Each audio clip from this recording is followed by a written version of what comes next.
Okay दोस्तों, once again welcome to the YouTube channel.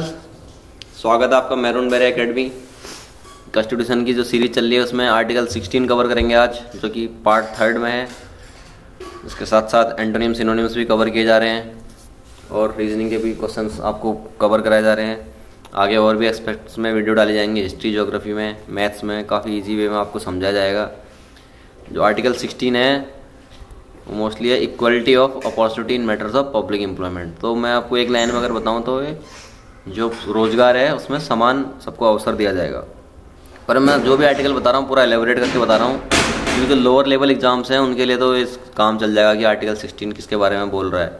इस heading जो है इससे काम चल जाएगा। पर जो हायर लेवल एग्जाम्स हैं, स्टेट पीसीएस, यूपीएससी लेवल के, सिविल सर्विसेज लेवल के और बैंक पीओ, एनडीए, सीडीएस, जो भी हायर लेवल एग्जाम्स हैं, ग्रेड ए जॉब वाले, ग्रेड बी जॉब वाले, इसमें काफ़ी डेप्थ में पूछा जाता है।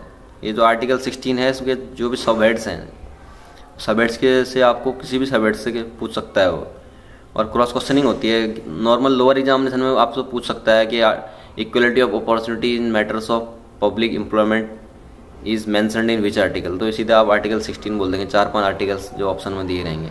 और जो हायर लेवल एग्जाम होंगे उसमें और ज़्यादा डीप पूछेगा इनसे। तो आगे बढ़ते हैं। आर्टिकल 16 का पहला clause, there shall be equality of opportunity for all citizens in matters relating to employment और appointment to any office under the state.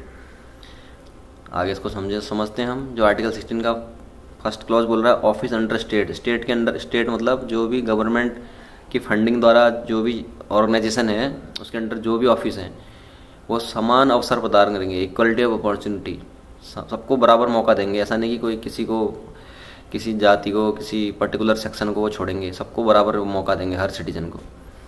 किस में? एम्प्लॉयमेंट एंड अपॉइंटमेंट में, यानी जो भी रोजगार है या जो नियुक्ति है, रोजगार के बाद अपॉइंटमेंट मतलब नियुक्ति, उसमें समान अवसर देंगे। आर्टिकल 16 का क्लॉज 2 बोलता है no citizen shall on grounds only of religion, race, caste, sex, descent, place of birth, residence और any of them be eligible for और discriminated against in respect of any employment और office under the state. इसको और समझते हैं आगे। इसमें बोल रहा है कि आर्टिकल 16 का सब क्लॉज 2 कि एम्प्लॉयमेंट यानी रोजगार यानी और कोई भी ऑफिस में किसी को इनएलिजिबल या डिस्क्रिमिनेट नहीं किया जाएगा, किसी में भेदभाव नहीं किया जाएगा। किन बेसिस पे? रिलीजन के बेस पे, सबसे पहले धर्म के बेस पे, रेस के बेस पे, रेस जैसे द्रविडियन है, कोई नॉर्डियक है, अलग अलग रेस हैं जो इंडिया में। कास्ट बेस पे, कास्ट जैसे वैश्य है, ब्राह्मण है, क्षत्रिय है, शूद्र है, दलित है, SC/ST है। सेक्स के बेस पे, मेल या फीमेल। डिसेंट के बेस पे, उसके वंश के बेस पे नहीं करेगा, कौन से वंश का, कौन से कुल का है।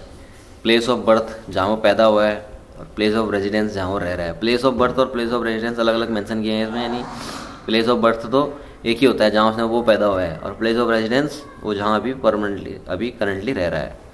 तो इन बेस पे डिस्क्रिमिनेशन नहीं होगा। आर्टिकल 16 का क्लॉज 3 बोलता है nothing in this article shall prevent Parliament from making any law prescribing in regard to a class और क्लासेज ऑफ एम्प्लॉयमेंट और appointment to an office under the government of और any local और other authority within a state और union territory, any requirement as to residence within that state और union territory prior to such employment और appointment. इसको हम देखते हैं इसमें क्या बोलता है कि पार्लियामेंट लॉज बना सकता है एम्प्लॉयमेंट और अपॉइंटमेंट के लिए रेजिडेंट टू दैट स्टेट, यानी किसी पर्टिकुलर स्टेट में जो रह रहा है, निवास कर रहा है, उसके लिए नियम बनाए जा सकते हैं। जैसे कोई उत्तराखंड में रह रहा है तो ये हो सकता है कि उत्तराखंड के लोग देंगे exam. Article 16 nothing in this article shall prevent the state from making any provision for the reservation or appointments or post in favour of any backward classes. यहाँ बैकवर्ड क्लासेस की बात हो रही है। Of citizen which in the opinion of the state is not adequately represented in the services under the state. ये बोलता है कोई भी स्टेट है वो रिजर्वेशन बना सकता है एम्प्लॉयमेंट या किसी रोजगार या किसी एक पोस्ट के लिए, यानी पद के लिए, बैकवर्ड क्लास के लोगों के लिए जो अच्छे से रिप्रेजेंट नहीं है उस स्टेट में, जो कम है, जिस बैकवर्ड क्लास से कम लोग हैं उस पर्टिकुलर पोस्ट में। अब 4 का अल्फा बोलता है nothing in this article shall prevent the state from making any provision for reservation in matters of promotion with constitutional seniority to any class or classes of posts in the services under the state in favour of the scheduled caste and scheduled tribes. SC/ST की बात हो रही है, which in the opinion of the state are not adequately represented in the services under the state. 4 का alpha बोल रहा है state reservation बनाएगा किसके लिए? प्रमोशन के लिए। यानी कोई भी 2 व्यक्ति एक साथ अगर किसी एक पद में लगे हैं तो SC/ST वाला प्रमोशन जल्दी पा जाएगा रिजर्वेशन से। कॉन्स्टिट्यूशनल सीनियरिटी, यानी इस प्रमोशन के परिणाम से जो सीनियरिटी होगी वो सीनियरिटी उसको मिलेगी। कॉन्स्टिट्यूशनल वाला उसके परिणाम से जो सीनियरिटी मिली है उसको प्रमोशन के, जिनको SC/ST को, जो कि नॉट एडिक्वेटली रिप्रेजेंटेड, जो ज़्यादा रिप्रेजेंटेड नहीं है। 4 का ब्रावो बोलता है nothing in this article shall prevent the state from considering any unfilled vacancies of year which are reserved for being filled up in that year in accordance with any provision for reservation made under clause 4 or clause 4 alpha as a separate class of vacancies to be filled up in any succeeding year or years, and such class of vacancies shall not be considered together with the vacancies of the year in which they are being filled up for determining the ceiling of 50% reservation on total number of vacancies of that year। अब इसको समझते हैं। जो कोई भी state है और reservation of seats from succeeding year, यानी अगर मान लो 2022 की कोई सीट हैं SC/ST के लिए रिजर्व हैं, बैकवर्ड क्लास के लिए रिजर्व है, वो नेक्स्ट ईयर में आ जाएंगी। जैसे 10 वैकेंसी बची हुई हैं पिछले साल भर दी होनी चाहिए SC/ST की, तो 10 पिछले साल फिलअप नहीं हुई तो इस साल आ जाएंगी, फॉरवर्ड हो जाएंगी। सेपरेट क्लास वो सेपरेट रहेंगी, इस साल की 2023 की वैकेंसी है उससे अलग रहेंगी, उसमें मिक्सअप नहीं होंगी। सीलिंग ऑफ 50%, जो 50% सीलिंग है कि 50% से ज़्यादा रिजर्वेशन नहीं होता है, ये उस सीलिंग से भी बाहर रहेंगे जो पिछले साल की बची हुई है। इस साल का 50% अलग है, वो पिछले साल के वो सेपरेट क्लास में आ जाएंगे, यानी सीलिंग हट जाएगी। नॉट एडिक्वेटली रिप्रेजेंटेड, यानी जो ज़्यादातर रिप्रेजेंट नहीं हुए हैं, जिनकी कम मात्रा में पोस्ट में नियुक्ति है। आर्टिकल 16 का 5 बोलता है nothing in this article shall affect the operation of any which provides that the incumbent of an office, यानी किसी भी ऑफिस में कोई बंदा पदाधिकारी है in connection with the affairs of any religious or denominational institute, कोई भी धार्मिक या किसी संप्रदाय का जो इंस्टीट्यूट है, और any member of the governing body, यानी उसकी जो गवर्निंग बॉडी है उसको ऑर्गेनाइज करने वाली, उसकी भी अगर कोई मेंबर है, thereof shall be a person professing a particular religion, यानी जो उस रिलीजन को फॉलो कर रहा है वही होना चाहिए, और belonging to a particular denomination, यानी उस संप्रदाय को फॉलो करने वाला बंदा होना चाहिए।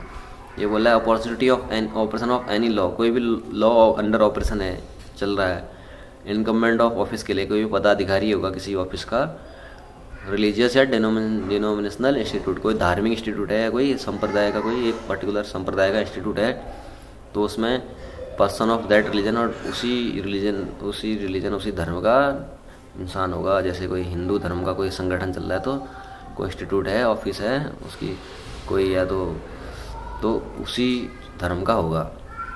आर्टिकल 16 का लास्ट सब क्लॉज 6 बोल रहा है nothing in this article shall prevent the state from making any provision for the reservation of appointments or post in the favour of any economically weaker section, EWS section के लिए, of citizens other than the classes mentioned in clause 4। Clause 4 में जो classes mention किए हैं उसके अलावा EWS भी in addition है, in addition to the existing reservation and subject to a maximum of 10% of the post in each category. ये 103rd amendment से बोल रहा है।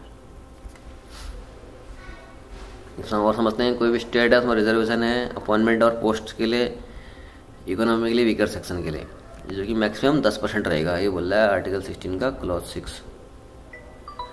आप इसको हिंदी में भी आप देख सकते हैं, जो हिंदी मीडियम वाले हैं वो देख सकते हैं, इसको हिंदी मीडियम में आप स्क्रीनशॉट कर सकते हैं, इसको पॉज करके देख सकते हैं। लोक नियोजन के विषय में अवसर की क्षमता, वैसे मैं जो पढ़ा रहा हूँ सब हिंदी में भी, आपको हिंदी वालों को भी समझ में आ जाएगा, पर अगर आपको रेफ़र करना है तो आप हिंदी वाला भी देख सकते हैं, इसका स्क्रीनशॉट ले सकते हैं पॉज करके। तो यहाँ मेरी वीडियो ख़त्म होती है।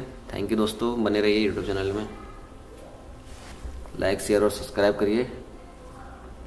आगे मैं आर्टिकल 17 के साथ साथ और भी आर्टिकल, सारे आर्टिकल ख़त्म करूँगा, फिर अमेंडमेंट्स जो भी अमेंडमेंट्स हुए हैं आर्टिकल में वो कवर करूँगा। इसके अलावा मैं शेड्यूल्स कवर करूँगा, उसके अलावा और भी सब्जेक्ट्स में आपको गाइडेंस दूँगा।